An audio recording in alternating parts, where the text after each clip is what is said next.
Martha sat at the bar of the nightclub and involuntarily remembered the theory that a person's life is a series of black and white stripes. Some psychologists often said that life is like a zebra, and if a person is on a black stripe, then they should not despair because a bright future awaits ahead.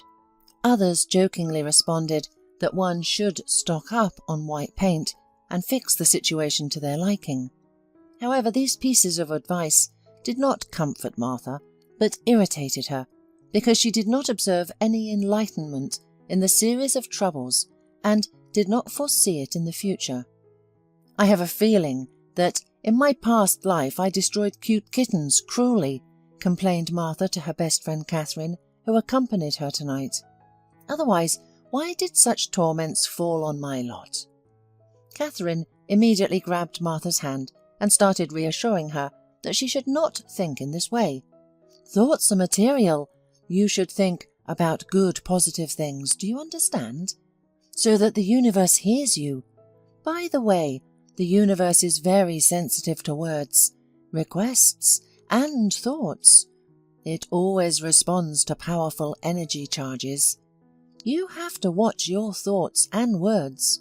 Many things come true."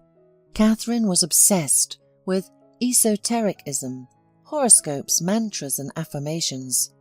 She even chose boyfriends according to their zodiac sign. Martha was her antipode and was sure that in this life one must achieve everything by their own efforts. A promotion at work is through hard work and professionalism. A good figure is through training in the gym, not through repeating phrases like, "I am successful and beautiful." Now, having drunk enough cocktails and being in a very irritated mood, she raised her eyebrows skeptically and snapped her fingers, demanding from the universe, "Okay, I want Johnny Depp to bring me a suitcase full of money, then take me to his Hollywood, and let my ex-husband bite his elbows with envy. I want my test results." What a medical joke. "Hear me, universe, do it." Then she waited a little and looked at her friend with a feigned disappointment. Maybe the connection is bad here and the universe does not respond. Maybe it should change its mobile plan or something else. Catherine did not comment on her friend's childish behaviour, and she could not be offended by her now, at least not now. "You know, I still can't believe it," she admitted with sympathy and worry, looking at her best friend. "Maybe the test results were not yours." "What do you mean?" Martha snorted, and finishing her sweet cocktail in one gulp, asked the bartender to repeat the drink. "Well, maybe they mixed them up," her friend guessed. Martha looked eloquently at her and shook her head. She never understood the ease with which her friend approached everything, and sometimes she even envied her. Catherine fluttered through life like a butterfly. Everything was easy for her, and if unpleasant things happened, she managed to find the positives in them. At that moment, Martha mentally looked at her own life and realized with horror that she had nothing to hold on to. Throughout her life, she had been a diligent girl, the pride of her parents and teachers, the one her classmates and neighborhood kids looked up to. She graduated from high school with honors and went on to study advertising and public relations at the university. After graduating, Martha married Stephen, whom she met during her first year at university. Immediately after the wedding, she found a job in her field of study. 3 years after graduating from university, Martha became the chief editor at an image agency. The experience was interesting and varied. Among the agency's clients were large medical centres, auto repair shops, and shopping centres. And she mostly wrote texts for corporate newspapers and magazines aimed at elevating the company's image to unprecedented heights. Martha loved her job, but she was paid criminally little. Her boss piled all the work on her, but didn't raise her salary. He constantly convinced Martha that they were critically short on money, although he managed to fly to prestigious resorts several times a year. Martha, with her syndrome of being a meek, straight-A student, swallowed her boss's explanations for a long time before finally realizing the truth. A month ago, she accidentally saw a vacancy for a PR manager at the prestigious advertising agency and quickly applied for it. The company's clients included well-known brands, stars, and influential people in the country. Trying to get into the company was a bold decision, but Martha decided that those who don't take risks will be sitting in a stuffy office while their boss warms his bones on the Seychelles Islands.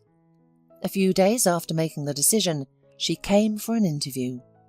"Our boss loves creative people, always gives them a chance even if they have little experience. But you have tons of it. I'm sure he'll appreciate your candidacy.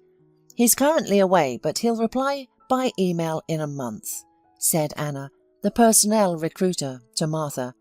"But the sad truth is, he's a demon in human form, so be prepared for anything if you get hired. We pay handsomely, but his requirements are high. He has no tolerance for anyone.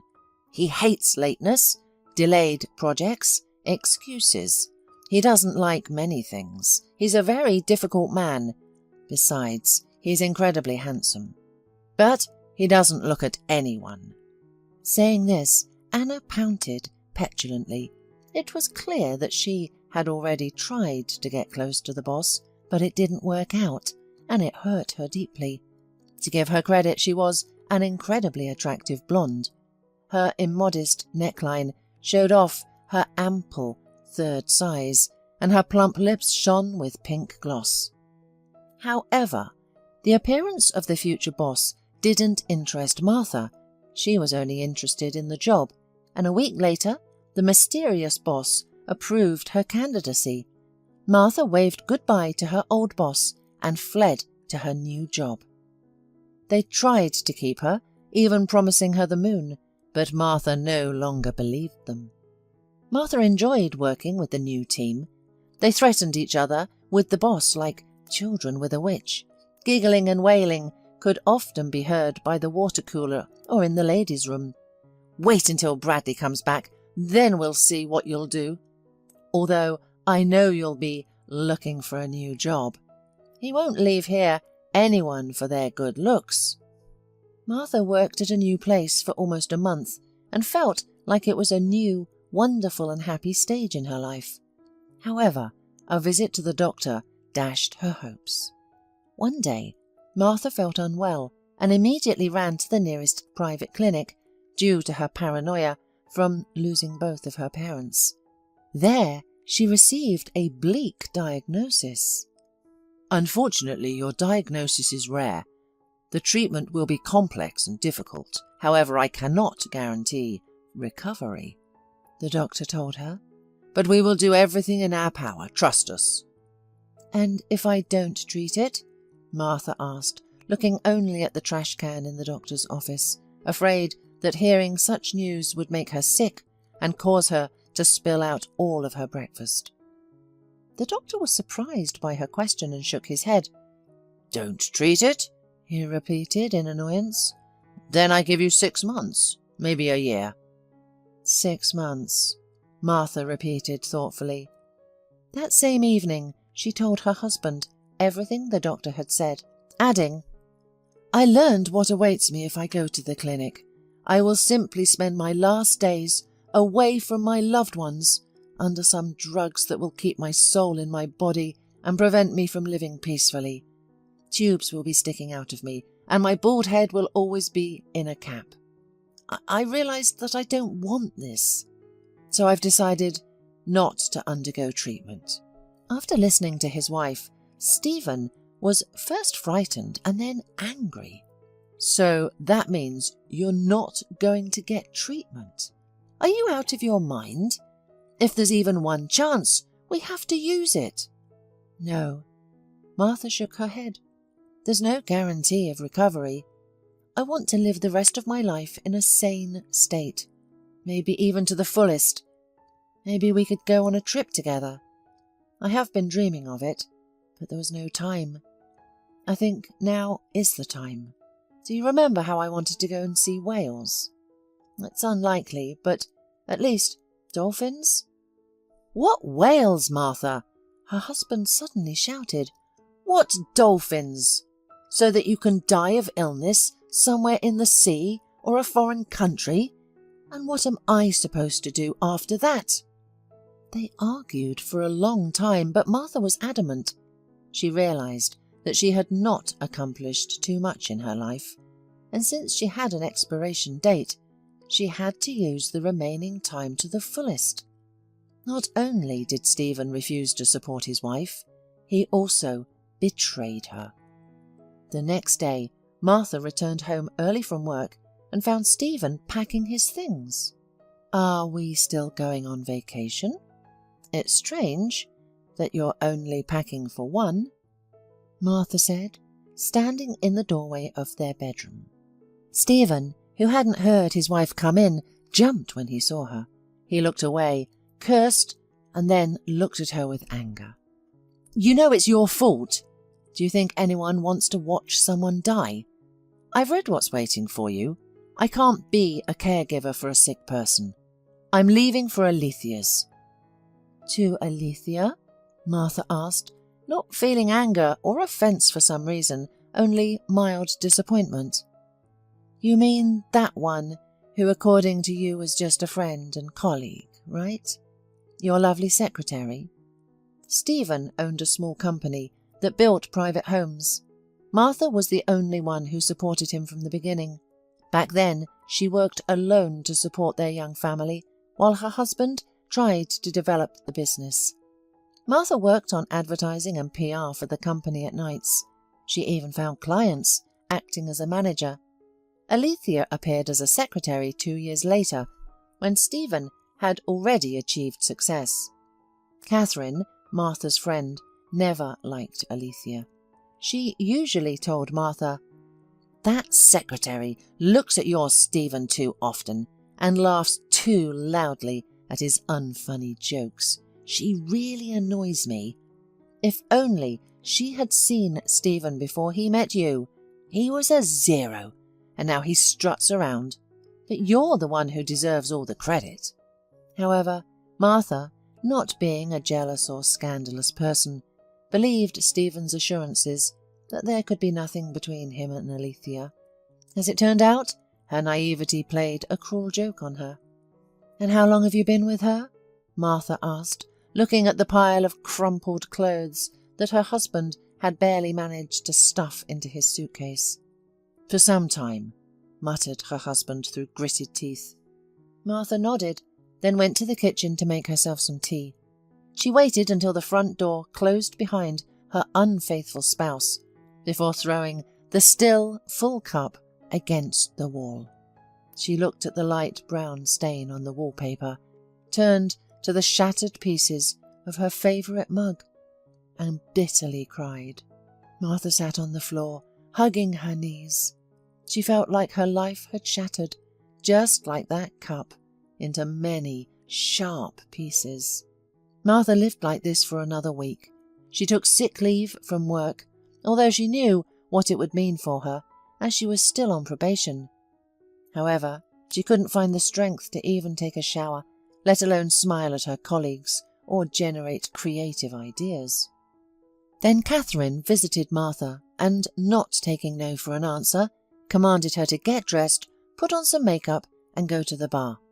She even picked out a dress for Martha, a short red dress with thin straps.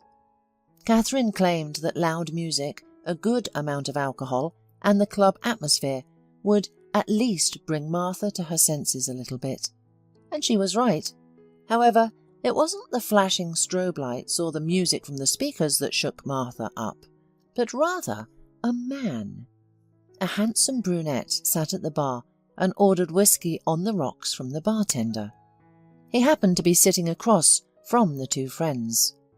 Martha briefly glanced at him, involuntarily noticing that the stranger was incredibly handsome. Well-defined cheekbones, dark, thick hair, tall, with a trendy haircut. He was dressed in a dark grey jacket, shirt and jeans, which only highlighted the difference between his broad shoulders and narrow waist. Catherine also noticed the young man and immediately leaned closer to her friend. "Who let the cover boy in here?" I'm willing to bet my favourite designer purse, for which I haven't eaten in almost a month to buy, that behind all those layers of clothing is the perfect athletic body."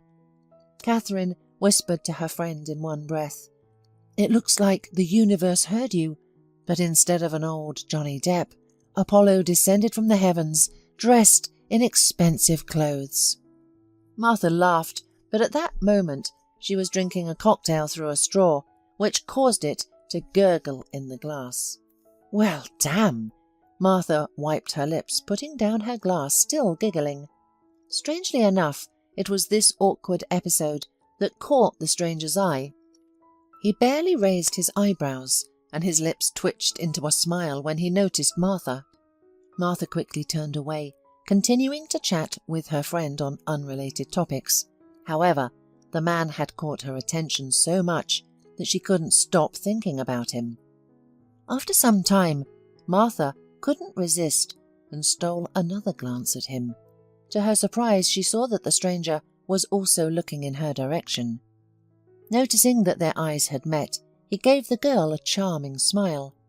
Martha, unexpectedly for herself, felt a wave of embarrassment.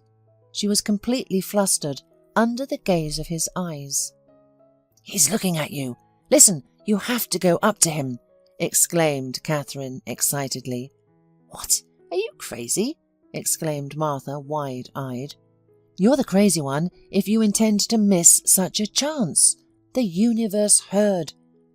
"Say one more word about the universe, and I'll end our long-standing friendship, and I die alone in proud solitude," muttered Martha. "That's right, Martha. You've received the verdict, so what are you waiting for? Have fun. Remind me, have you done anything wild? Maybe you went skydiving, danced at a carnival, hitchhiked to some country? No? So why not at least flirt with this handsome guy? And if you end up spending the night with him?" Catherine exclaimed, waving her hands. Martha was surprised by her friend's suggestion. "With a stranger?" she exclaimed. "Yes!" Her friend raised her voice. "Yes! Why not? What's stopping you? Just a reminder, your idiot Stephen left you at the most difficult time in your life. That's not a reason to jump on the first person you meet," Martha muttered, hiding a smile. "Well, sorry, my dear, but you don't have much time to choose. You know, I wouldn't miss my chance. If he was staring at me, I would have already left with him." "So go meet your Johnny Depp," her friend insisted. "I'm not going to introduce myself. Are you crazy? I've never done that in clubs." "But you've seen many movies about it," the friend parried with expertise. "And none of them ended in a wedding, you know. Usually these people turn out to be maniacs. He might slip something into my drink now, and tomorrow you'll find my name in the Criminal Chronicle. And I want to live the rest of my life, even if it's short." "Martha!" The girl tried to interrupt her friend, pulling her by the hand. "Stop talking!" However, Martha, slightly tipsy, continued her tirade. "And besides, staring at strangers is rude, by the way," she murmured, stirring the contents of her glass with a straw, which loosened her tongue and allowed her imagination to run wild. "Especially if he's incredibly handsome. You know what the problem is? He knows that he is handsome. Such guys are usually terribly self-absorbed but empty. He's probably a narcissist, not an Apollo.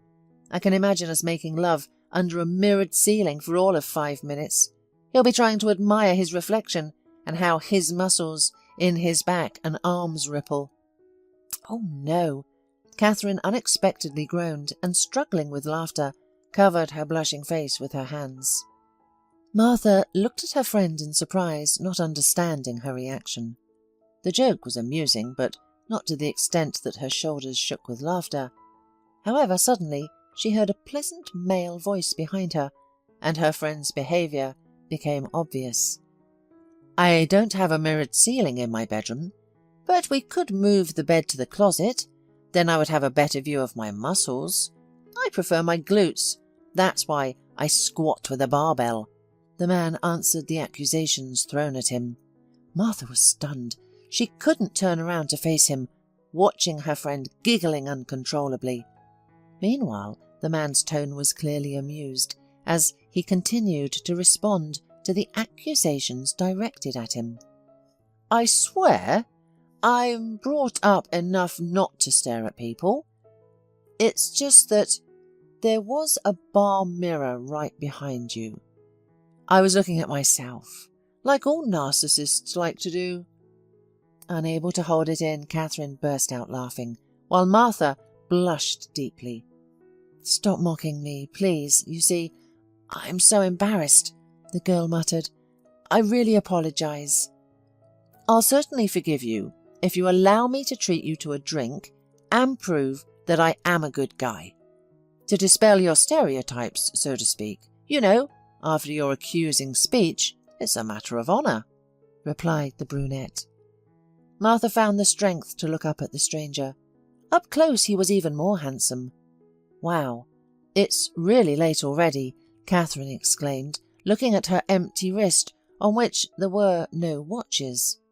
"It's time for good girls like me to go to bed, so you can take my place. I don't mind. Her name is Martha. She likes sweet cocktails, and, by the way, she's usually not so harmful. It's just a bad day." Catherine jumped off the high bar stool, giving way to the brunette, hung her bag on her shoulder, and tried to leave, waving goodbye. "What are you doing?" hissed Martha, grabbing her friend's hand and keeping her in place. "I am arranging your love life," whispered Catherine, and winked at her friend. "But I don't even know him." "That's the point of getting to know each other," Catherine retorted. "Two strangers meet and get to know each other better. I hope he gets to know you well enough tonight," she giggled, making Martha blush again. "Don't hesitate to text me if something goes wrong, and I'll pick you up. Please, at least try to shake yourself up. Maybe this person will just help you distract," Catherine said, and disappeared into the crowd of dancing people. Martha sighed deeply, watching the blonde with her eyes, but then turned to her new interlocutor. "So, Martha," the man smiled softly, "I swear I'm not a maniac." "You know, any respectable maniac would say the same thing," Martha parried, but feeling very awkward after her embarrassment. "Fair enough," the man nodded. At first Martha felt tense. After all, her husband, whom she had loved all her conscious life, had recently left her. He left her treacherously, so she did not want to trust men. But whether it was the cocktails or the charming brunette was such a great conversationalist, she quickly relaxed. Soon Martha was laughing heartily at his jokes. It turned out that the young people were on the same wavelength. They easily found common topics, had many similar interests both in the professional sphere and in their personal lives.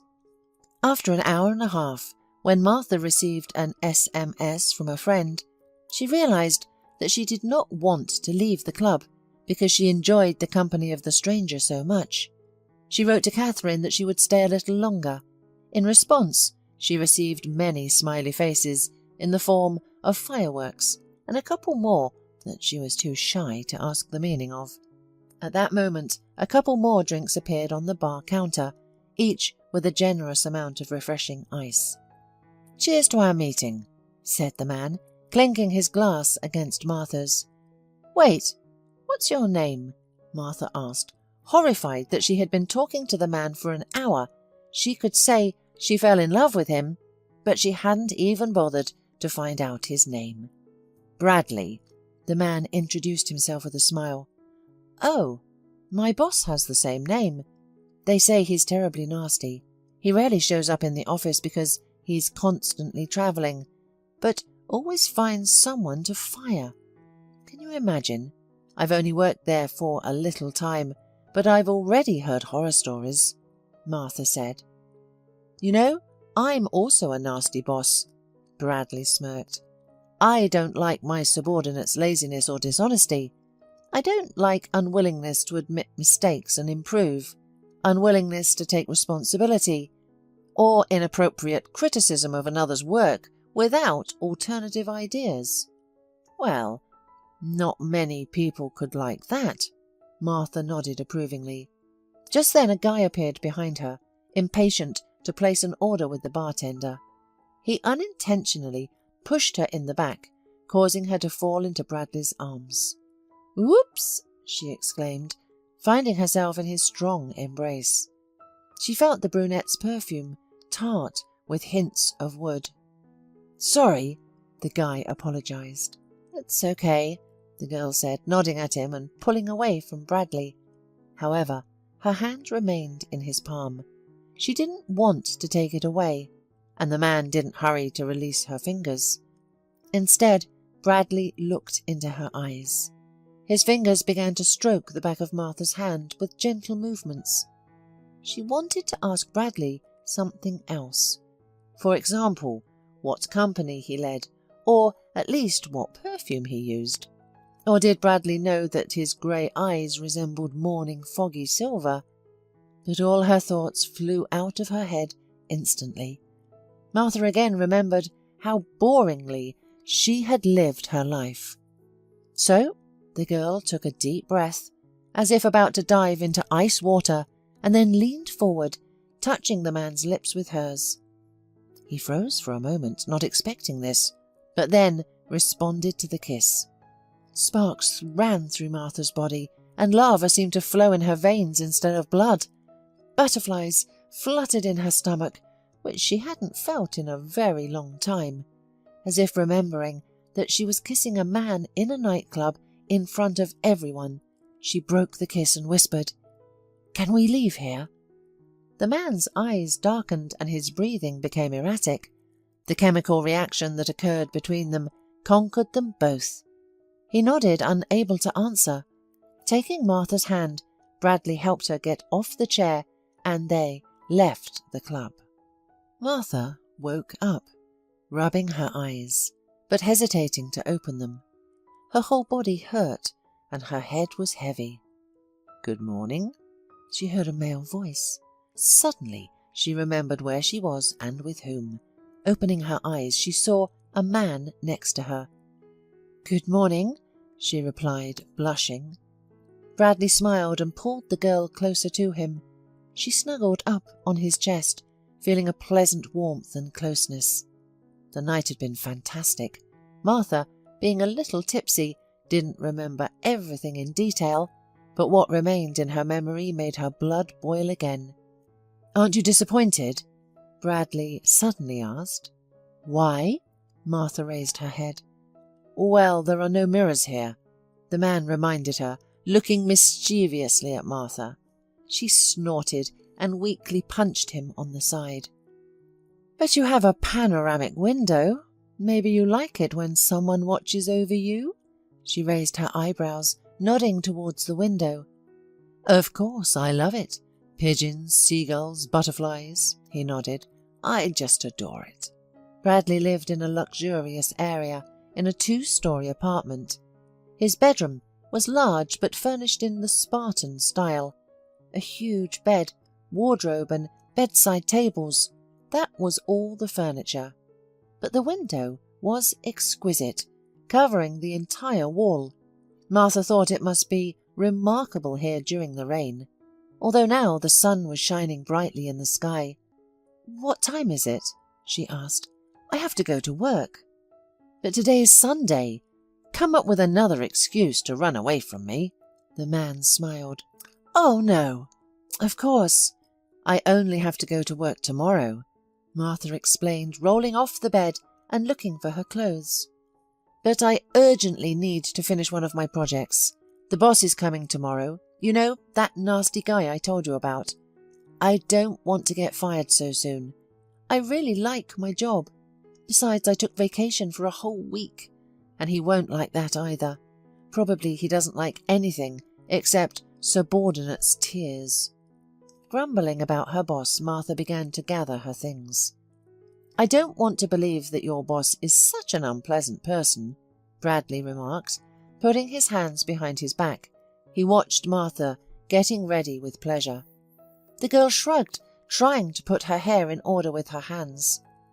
"I can't draw conclusions until I meet him in person," she reasonably noted, "but the rumours about this person do not presuppose too pleasant communication. I'm afraid of him in advance, you know. His name is Bradley Hayder. Have you heard of him by any chance?" She turned around and saw that Bradley was almost choking on his restrained laughter. "I know him," nodded Bradley. He threw off the blanket and smoothly, like a predator, began to approach the girl.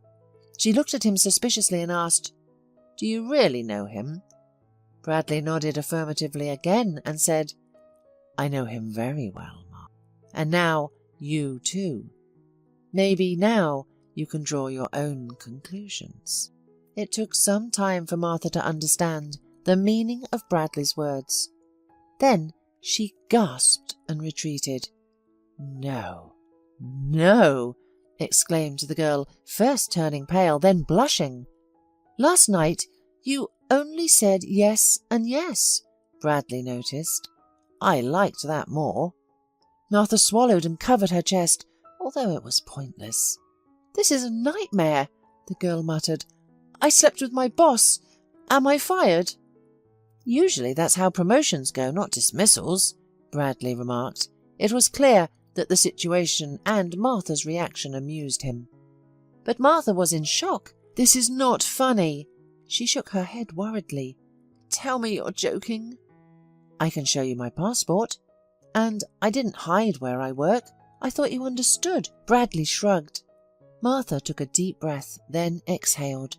Yesterday she was in a state of euphoria, and she didn't attach much importance to the fact that their line of work was so similar. She remembered how much she had told him about her colleagues and boss. Martha backed away towards the exit. "Now I really have to go." "We can have some breakfast. Then I could call you a taxi," Bradley said, no longer smiling but frowning. "Listen, don't take everything so close to heart, okay? I liked you. I thought you liked me too. I'm not as stupid as they say, seriously. I'm just strict and take my work seriously. After all, I founded this company from scratch. It's unpleasant for me that some people treat my life's work so casually. It's a pity if they see it as some kind of aggression." Martha didn't hear his words any more. She nodded strangely, then turned on and hurried down. She found her dress next to the stairs. "Martha, wait!" The man tried to stop her, but the girl didn't want to wait. She hastily put on her dress, grabbed her shoes, and ran out of the apartment barefoot. She was ashamed, wildly ashamed. She devoted the rest of her weekend to remembering what she had talked about with Bradley. With horror, she realized that she had been too candid. On Monday, Martha came to work with her head down. She didn't finish the project, but she did bring a resignation letter. "Why are you so gloomy? Did you see the boss already?" her colleague asked. "Has he come already?" asked Martha. "Yes, the very first one. He's sitting in the office, so angry. I haven't seen him so grim in a long time. Just like you." Martha nervously swallowed, tucking her dark locks behind her ears. She took a deep breath and headed towards Bradley's office. Knocking and hearing, "Come in," she walked inside. Bradley was sitting in the boss's chair, surrounded by morning light. Martha slid her gaze over the man, ignoring the butterflies in her stomach. "Bradley," Martha muttered, "I brought... well, here it is." She placed her resignation letter on her boss's desk. "What's this?" He looked at the paper with an unfriendly gaze. "My resignation. I can't work here any more." "Are you a child, Martha?" Bradley said seriously. "Should I tear up this piece of paper, or will you take it down yourself?" At such impudence, Martha opened her mouth and looked at her boss. "Don't you let me quit?" "Are there any reasons?" He raised his eyebrows. "Besides me seeing you naked?"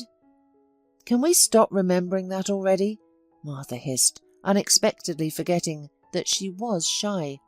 Bradley suddenly smiled and his gaze became warmer. With that expression on your face, I like you more. He nodded approvingly and then took the letter, crumpled it up, and threw it into the paper bin. Martha snorted, but then her shoulders drooped again. Listen, that was a mistake. I can't work with you, and I'm uncertain if I want to spend time working right now, she said. What do you mean? The woman looked into his attentive grey eyes and decided to tell him the whole truth. She understood that after this he would turn away from her quickly, although maybe he would give her a bonus and some sympathy. I don't have that much time left. That's what I mean. Understand, Bradley, it's not like that. I don't jump into bed with strangers. You caught me at a difficult moment. She tried to explain, sitting opposite her boss. I'm sorry I didn't say it right away, but talking about how I only have a few days would ruin the vibe. I just wanted to relax, forget who I am, what's happening to me. Honestly, I was able to do this even for a short time. That's probably why the news that you're my boss knocked me off my feet. Fate seems to be laughing at me, constantly tripping me up. I did something that wasn't like me, and where did it lead? Even the man who I liked so much, whom I opened up to, turned out to be my boss. It's unfair. Bradley listened to her attentively, without interrupting, looking intently, as if he were peering into her soul. When Martha fell silent, he asked quietly, So you really liked me, right? I didn't mean that. Stop. What are you talking about? I told you that I'm dying and going through a divorce, and you only heard that. You're still a narcissist, she said with a hint of irony. Bradley smiled. I've heard that a girl who conquered me at first sight likes me, and then everything got shrouded in fog, he said, making Martha stare at her nails in embarrassment. I don't understand. Are you kidding me? The girl squinted as she looked into the man's face. She vividly remembered how her fiancé, with whom she had lived for so many years, ran away. So why was this completely unknown person to her so calm, as if he were a Chinese statue? Suddenly, Martha thought that this was the answer to her question. She meant nothing to him. For some reason, this thought pricked the girl in the heart with a sharp needle. It was unpleasant. Meanwhile, Bradley, who was sitting in front of the brunette, unaware of her thoughts, hurried to explain himself to her. Martha, I will need time to digest all the information you just spilled on me, the boss honestly admitted. However, I want to say again that none of your words convinced me to sign the resignation letter or forget that I had a good time with you. And also, didn't you say that you wanted to try something new for yourself? Step out of your comfort zone? How about having an affair with your boss? Bradley playfully winked at her. Martha smiled shyly. Shaking her head, she slowly, as if reluctantly, looked away from the handsome man's face. She scanned the room where she had been for the first time. Several interesting and bright vintage posters with retro advertising hung on one of the walls, made of grey brick. In another corner there was a shelf with a record player for vinyl records. The girl remembered that Bradley liked retro, loved history, and loved to travel. She thought she would like to get to know him better, and she still couldn't shake off the feeling that she'd known him for many years. There are such meetings, like with old and close friends, kindred spirits, who touch your heart at first glance and words. Bradley turned out to be one of those people. These thoughts simultaneously calmed and saddened the girl. She did not want to think about the future, tie her life to new relationships and feelings, because she already knew that a happy ending wouldn't be in her story. I wouldn't want to start a relationship. Then, in the nightclub, I thought that I would run away from you in the morning, like Cinderella from The Prince, she confessed.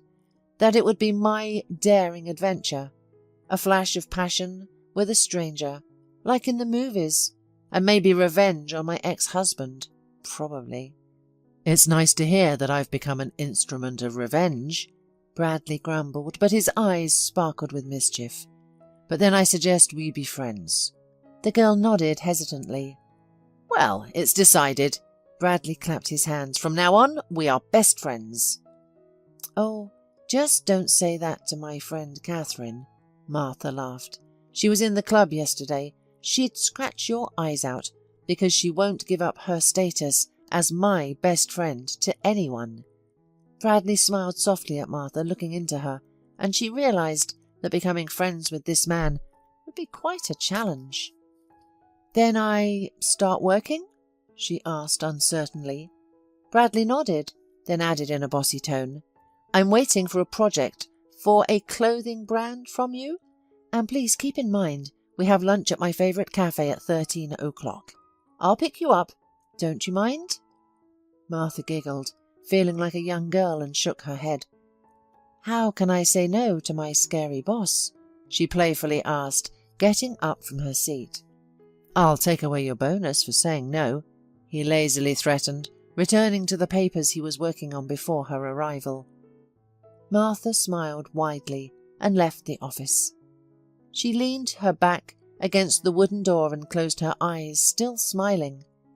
Her heart was warm, and she felt a strange anticipation, like when she was a child on the eve of holidays.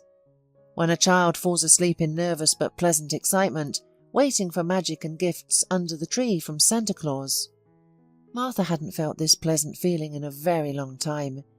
It disappeared from her life long before the doctors diagnosed her. She simply got bogged down in routine, like travellers get stuck in quicksand. Her relationship with Stephen had long lost its spark. He didn't try to please his wife. There were no surprises, no romance.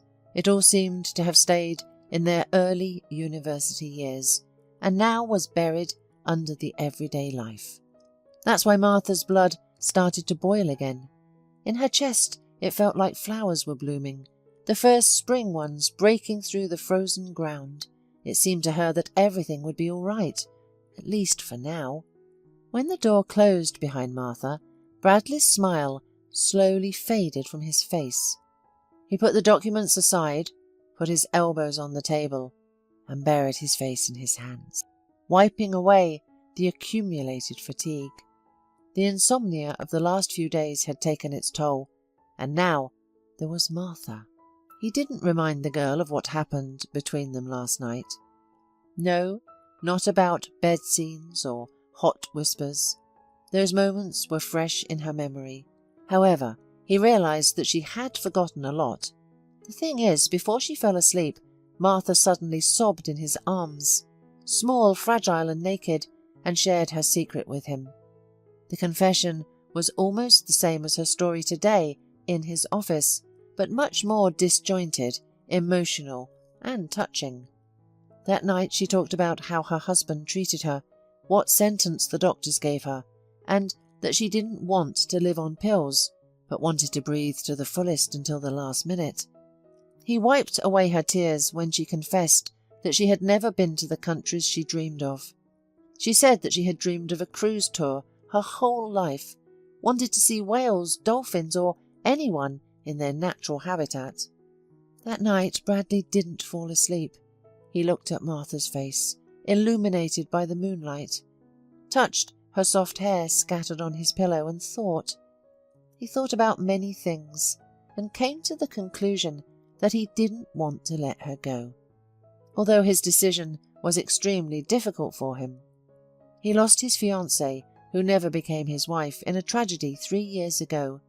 However, he could not throw her out of his heart until now, so he was distracted by work, with such zeal and eagerness that he earned a reputation as an evil boss among his employees. He avoided relationships with other women, and only had minor and short-lived intrigues in his life. That is, until he met Martha, a girl so cute, sincere, insanely beautiful, and whose heart that had been broken so rudely. Bradley's agency was well known for its charity work, and he had always had a certain thirst to help people, which only grew stronger after the loss of his fiancée. But his desire to help Martha was deeper than philanthropy. Martha seemed to have settled in his heart back in the nightclub. With her delicate fingers, she touched the strings of his soul that had long been silent, playing a melody and giving his heart a special rhythm. Bradley wanted to be close to her, feeling as if it were the right thing in the world, as if he had been waiting for this meeting with Martha. Bradley looked out the window at the grey sky with rare clouds. One of them looked like a hare with long ears, and the rest looked like sweet cotton candy. He drummed his fingers on the table, trying to calm down the excitement that had not left him in the whole day. He realized that he couldn't help Martha, but he wanted to try to make her last days beautiful, the way she dreamed. Bradley took his smartphone and, finding the necessary number in his notebook, pressed the call button. "Hello," he began softly. "I'm interested in cruise liners, and also, where in the world can we see whales?" The sky was grey and so low that it seemed it would fall into the water surrounding the cruise liner. Martha thought it reminded her of Bradley's eyes, the man who suddenly burst into her life at the most difficult time and then simply turned her world upside down. He became the artist who had many colours to paint her white, calm life. After that frank conversation, they really became friends, talked a lot, often walked, went to the movies and restaurants. Bradley often invited her home and cooked dinner himself. They talked about work and life, shared dreams and interests. Every morning, Martha eagerly waited just to see him, just to talk to him. She unexpectedly realized that every night, falling asleep, she thought about Bradley, and waking up, she also thought about him. After a month, Bradley brought Marina tickets for a cruise. Of course, she thought it was crazy to just take off in an unknown direction, to leave life and work behind. However, Catherine was very insistent. "It would be crazy not to do this. I'll break off our friendship if you refuse," she assured her friend. "You'll regret your whole life that you didn't dare. And besides, look how Bradley looks at you." "We decided to stay friends." Martha weakly and hesitantly waved off. Catherine snorted, rolling her beautiful eyes to the ceiling. "Oh, don't mess with me. There's always such tension between friends that it's scary to light a match. God forbid, everything will explode." "You're in love with each other, silly," she declared. "But I can't do that to him," Martha reminded Catherine. "He told me he had lost his fiancée. Do you want to lose another person?" Catherine's smile faded, but she quickly composed herself. Maybe she shouldn't decide for him what to do. Just open up to him, or at least meet him halfway. Then Catherine took the tickets for the cruise and waved them in Martha's face. "Start with this, okay?" Martha, who had dreamed of travelling with Bradley herself, quickly gave in. One day, the awaited miracle happened. "Whales!" someone shouted from those who were walking on the deck at that moment. "There are whales, and there are so many of them!" Passengers poured out onto the deck, staring wide-eyed at the vast waters. The water was filled with whales, up to the horizon. As the ship approached, the characteristic sounds of the whales expelled fountains of steam and water, surrounded the people from all sides. They were loud, unrelenting, and awe-inspiring. People tried to capture this wonderful moment on their cameras. Martha didn't try to reach for her phone in her pocket. She froze like a statue. It seemed that the girl even stopped breathing, and there was no question of blinking. Her heart was beating so fast that she had to press her hands to her chest. She was afraid that it would simply jump out, breaking her rib cage. A feeling of admiration made her lungs burst. Whales in the wild filled her with awe and delight. Bradley looked at the stunned Martha. The smile froze on his face. The corners of his lips trembled and slowly lowered. He noticed that Martha was crying. The girl realized this not immediately. Her vision simply became blurred. The picture became blurred. She blinked, trying to get rid of the unwanted tears so as not to miss a moment of this moment. "Hey, are you okay?" he asked worriedly. "Yes," Martha nodded, wiping away her tears with her fingers. "I'm just too happy. I can't contain my emotions. There are so many of them inside me that I don't even understand what I'm feeling. My head is spinning with delight." Bradley put his hands on the rail and stood behind Martha, embracing her tenderly. She leaned her head on his shoulder, still gazing into the distance, and Bradley thought how pleasant it was to embrace this girl, as if she were his other half, a girl created for him. "Thank you," the girl whispered, her voice trembling. "You know, I love you." Something broke inside Bradley. She had not spoken these words before, nor had he.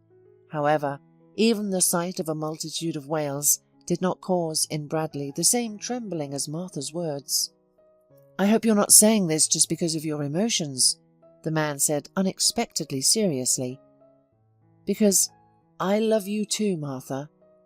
At night they were lying in their cabin. Bradley was already breathing evenly, falling asleep. Martha, however, couldn't close her eyes. "Bradley, are you asleep?" she asked quietly, not expecting an answer. However, the man responded. "It all depends on you, princess," he mumbled sleepily, touching her hair with his lips. "Your word and I'll be awake and cheerful. Just give me 5 minutes and a cup of coffee." Martha smiled. Bradley really treated her like a princess, protected her, tried to fulfill her wishes. "I thought," she bit her lip, not daring to voice her thought, "I thought that when we get back, I'll go to the doctor again. You know, it's strange, but I feel so good. Every day brings me happiness. I just don't believe in my illness. And if it really is killing me, then I just haven't seen enough of this world yet, and I want to live," she gasped, trying to cope with the enormous lump stuck in her throat. However, Bradley heard her and understood. The man's arms tightened around his beloved, pulling her closer. "I didn't want you to bring up this topic, Martha, because it should be your choice," he began cautiously, "but I've been thinking about it more and more. Let's try it. And you're not alone. I'll be there, no matter what happens." Martha's heart was relieved. She believed Bradley, and next to him she could allow herself the daring, bold thought that everything would be okay. However, she didn't even imagine what awaited her. The black car stopped in the parking lot next to the clinic. Martha looked at the beautiful building, the windows of which reflected the sunlight. Last time she went to a different clinic, which didn't look as luxurious, but Bradley insisted on the best doctor in the city. "Well, I'm off," the girl said cheerfully, and leaned forward to kiss him goodbye. Bradley accepted the kiss, but looked at her in surprise. "Alone? No, I'll go with you." The man's voice sounded almost indignant. Bradley's whole appearance spoke that he was displeased at Martha's assumption that he would let her face her fate alone. "But they won't let you into the office anyway," she shrugged, "and you have things to do today." "You'd think that there was something more important than your health, Martha. Let's go. If they don't let me in, I'll wait for you in the hall. Then we'll go have lunch or take a walk, okay?" Bradley unbuckled his seatbelt and got out of the car. Martha froze in her seat. She still couldn't get used to such care, such sensitivity that this wonderful man gave her. Involuntarily she compared Bradley and Stephen again, but remembered when she went to the clinic that fateful time, Stephen didn't even call her after seeing the doctor, although he knew that she had bad heredity and her poor health worried her. She remembered how she left the clinic and wandered alone in the city, and the rain drizzled from the sky. She remembered feeling empty, but couldn't find the strength to call anyone. Her phone remained silent until Catherine finished work and called her friend to find out how she went to the doctor. And Stephen didn't even call her after their breakup, just to find out if she was still alive. Martha only came to her senses when the window was knocked on, and then the car door opened. Bradley gallantly offered her his hand, smiling. "Please, lady." She smiled back at him, and when she placed her small palm in his hand, she felt a wave of relief. The fear of visiting the doctor began to leave her because she wasn't worried about anything with Bradley by her side. She was ready for any news. However, what the young people heard after the examination by the doctor plunged them into a state of shock. The man performed an ultrasound, looked at the results of the tests and research that the girl had previously taken. Then he looked at Martha with a strange expression on his face. "Excuse me, who told you it was time to look for a place in the cemetery?" the doctor asked. "Can I know the name of the hero?" Martha was confused by the question and the form in which it was asked. Yes, she had heard of medical humour, and a couple of times was even shocked by the jokes of surgeons and pathologists, but here she experienced an unpleasant feeling. Bradley didn't like the question either. He was sitting in the adjacent chair and leaned forward, intending to ask the doctor to choose his words carefully. However, Martha squeezed his fingers in time and blurted out, Dr. Martinson, I think, something like that. The clinic is called Be Healthy. Why, what's the matter?" The doctor chuckled and shook his head, waving the papers. "Everything is much clearer now," he said, not hiding his amusement. Without explaining, he typed something on the laptop keyboard, then turned the screen towards Martha and Bradley. "Take a look at your doctor," he suggested, showing them an article from the local news portal. "Henry Martinson, a scam artist. The detainee is already serving his sentence. He took bribes, spun people around for useless treatment, frightening them with terrible fatal diagnoses. It's strange that this news passed you by. They showed it on all channels, talked about this fake doctor from every iron. But we weren't in town. We had a trip to watch whales," the girl muttered, confused. Her eyes scanned the article for details about the case. The photo did indeed show the same doctor that Martha had been seeing. "Wait," Bradley interjected with a tense voice. "What does all this mean for us? Did he lie to Martha? Am I understanding correctly that she's healthy?"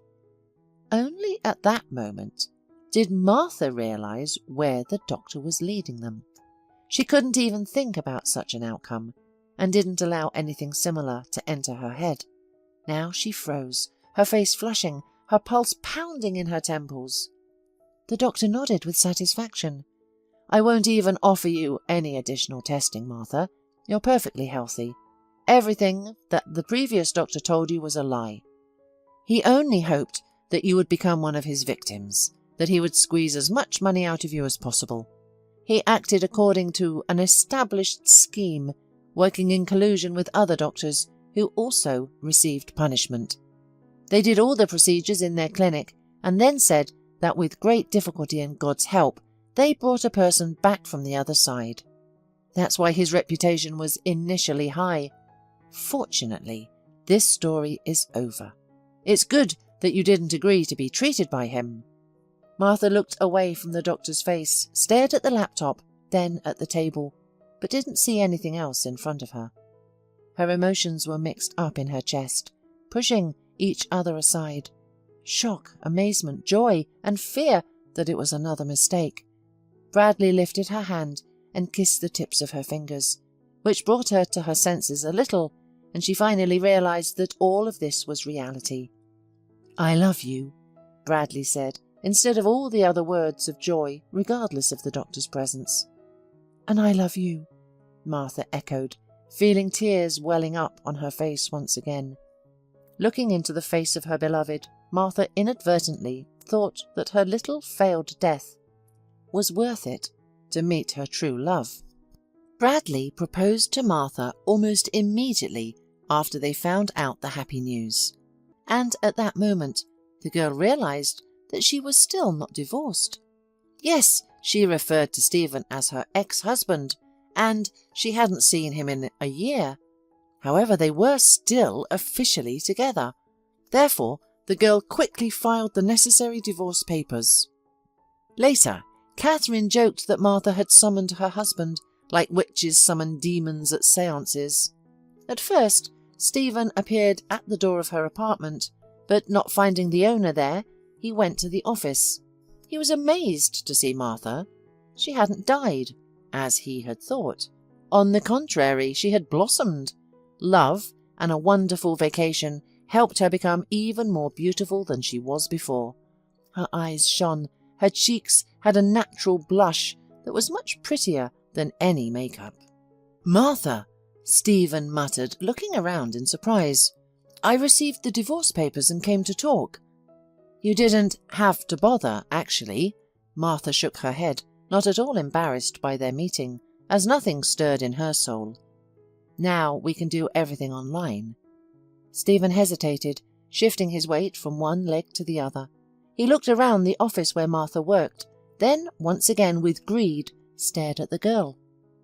"This letter was a surprise to me," he admitted. "Really?"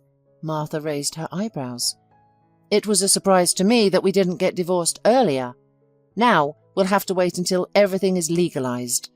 It's strange that you didn't think about it, since you have new relationships and all that. How did Alethea tolerate that you have the wife? Or does she only like married men?" Martha leaned back in her chair and began playing with the pen, looking at Stephen. He looked pathetic at that moment. However, perhaps he had always been like that. Martha just didn't realize the flaws in people close to her. She didn't even notice his mistress. Stephen frowned and then confessed, "Not everything is going well with Alethea. I have problems with my business. That's why I came. How will we divide the property? I was hoping to mortgage the apartment, and—" Martha felt nauseous when she realized the hidden meaning behind his words. "Wait, Stephen." She stopped him, holding up her hands as if signaling to stop. "Do you mean you were waiting for me to leave this world and leave my apartment to you?" Stephen sulked at first, hunched his head, then remembered that he was still a man, and straightened up. "Don't you find this train of thought logical, Martha?" "Tell me about your plans," the girl unexpectedly asked, leaning forward and resting her chin on her crossed fingers. "I'm truly interested. Are you planning to sell the apartment and invest the money in business? Or are you going to live in it with your secretary, who was, according to you, just a friend?" "This is not funny." Stephen flared up, raising his voice. "You don't even know what I'm going through right now. I invested in the wrong thing, you understand? I listened to that idiot Alethea and hoped for a profit. Now I have a lot of debt and major tax problems. And Alethea, she ran away with a man as soon as the tax office knocked on my door, saying that my mess is not her business. Do you even understand how hard it is for me?" Martha remained expressionless, while her ex-husband shouted accusations and exclamations at her. She was surprised by her own reaction. It turned out that Bradley had taken up all the space in her heart and soul, leaving no feelings for Stephen, not even sympathy. Catherine would probably say that karma had caught up with him. Martha sighed and returned to her previous position. "Okay. In any case, please don't delay signing the divorce papers. This has already been dragged out too much. You'll get half of the acquired property. By the way, as far as I remember, the business created during the marriage is also divided equally. However, I don't want your debts, so you can keep your company. Consider it a gesture of goodwill," she said in a business-like tone, as if making a deal with a client. "But the apartment was inherited from my parents. It's not jointly acquired property, so don't count on it. Okay? Figure out how to deal with your problems on your own. I've been dragging you for too long." Stephen shook his head and leaned forward. "Are you serious, Martha? Why do you need the apartment? You don't have anyone else but me. We've been through so much together. Well, If you like. He nervously scanned her face. Do you want me to come back to you? I'll take care of you until you die. You know, I realized how much I loved you when I was with Alethea. I made a mistake. This time, the feeling of nausea in Martha's throat became even more distinct. She narrowed her eyes, and her gaze grew severe. Unfortunately, I have bad news for you, Stephen, she said sharply. I'm going to live. I don't know for how long, maybe a year, maybe 10 years, or maybe I'll live to 100. What? What? Stephen stammered. But you said... Martha shrugged her shoulders, irritated, her brow furrowed. The doctor was a fraud. The story is long and I don't want to retell it. But wait, then we can fix everything, right? Stephen suddenly perked up. You and me, together, like old times. You always found a way to solve any problem, Martha. I really appreciated that. It will be problematic. Martha shook her head. My fiancé will be against it. Who? Stephen asked, staggering, as if someone had spit in his face. Martha turned the photo frame towards him. It was a picture of Bradley and Martha standing on the deck of a cruise ship. The ocean was burning silver in the distance, and whales were visible. That's why I'm asking you to hurry up, Martha calmly explained. We want to get married. To be honest, I completely forgot that I'm still married. I only remembered when Bradley proposed to me. Wait, you're joking, right? Stephen shook his head. You're teasing me. And where was that photo taken? And where was this photo taken? And did you find this Bradley somewhere? Wasn't that the name of your new boss? Martha smiled widely, nodding. It's nice to see you remember something about me. Yes, it's him. I met him not at work, but that's another long story, not for your ears. Stephen's face turned red, becoming the colour of a ripe tomato. You had an affair with your boss, he exclaimed, jumping to his feet. Martha unexpectedly burst out laughing. This coming from the man who left his wife for his secretary, she asked, as if she couldn't believe Stephen had brought up such a topic. You deceived me! Stephen shouted even louder. You said you were sick, that you had only half a year ahead of you. I didn't do it on purpose, Stephen. Martha waved her hands apologetically. Stephen shook with the news. He looked at the photo of the happy couple in bright life jackets.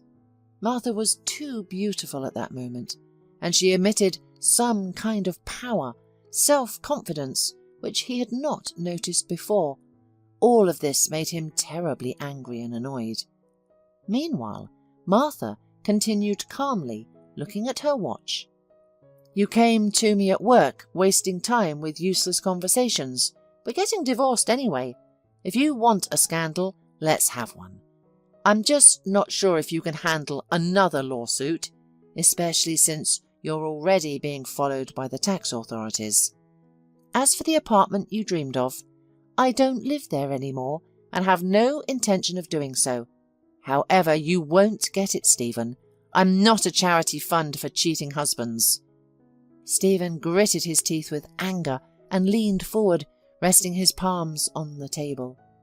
I see you grew your teeth in a year, became a bully like your arrogant girlfriend. Martha waited a second, then she too stood up from her seat and arrogantly looked at the man she loved, as if in a previous life. I've always had sharp teeth. I just didn't use them to sink into the throats of loved ones, unlike you. You didn't appreciate my loyalty, turned away from me at a hard time. You ran away, jumping into the first available bed. So you just can't come back into my life now and make any claims. You're pathetic and disgusting. Get out! Stephen jerked as if Martha had slapped him hard. His face was on fire, and his head felt like it was about to explode like a ripe watermelon. Without saying another word, Stephen turned and walked away. At that moment, the door opened and Bradley appeared on the threshold. He looked at his fiancée's guest with a surprised look, but quickly recognized his face, even though it was contorted with anger. "Stephen, right?" the man asked, trying to hide the disdain he felt towards this person. "I won't shake your hand. Did you come to sign divorce papers?" Stephen glanced at Bradley with a fleeting, angry look. "The groom himself? Well, congratulations. I wish you both happiness. Just tell me, what's it like to pick up someone else's woman, so to speak, to eat someone's leftovers?" he asked with a venomous tone. "I have no idea," Bradley replied calmly. "I've never had affairs with other men's women. When Martha and I met, she was single. They say some scoundrel dumped her when he found out she was sick. There are such moral freaks, right?" Bradley winked at the pale Stephen, but a moment later his feigned cheerfulness and calmness disappeared from his face. "And now I advise you to leave the room before my patience runs out. Believe me, I'm trying very hard not to throw you out." Stephen felt through his skin that the man was not joking. He silently retreated and left the room sideways. Martha approached Bradley, hugging him around the waist. "Sorry for this. I didn't know he would come here," she said shyly. "What an unpleasant guy. And how did you live with him?" "I'm itching to hit him," Bradley said discontentedly. "Maybe I should catch up with him." "Don't bother, dear." Martha shook her head, leaning towards her man. He kissed her on the forehead, hugging her around the waist. "By the way, that's why I came. We got a response from the jewellery brand. They want the full package of services. You're a genius." He praised his most valuable employee. "I'm lucky to have you in every way. It's a good thing I threw away your resignation letter." Martha smiled widely, looking at her future husband, whom she loved with all her heart, and, moreover, knew that it was mutual. Over the past year, she had realized something else important. After a while, it might turn out that the streak of life that seemed black was actually an airstrip. Martha really took off and didn't intend to stop for a moment in the huge flow of happiness.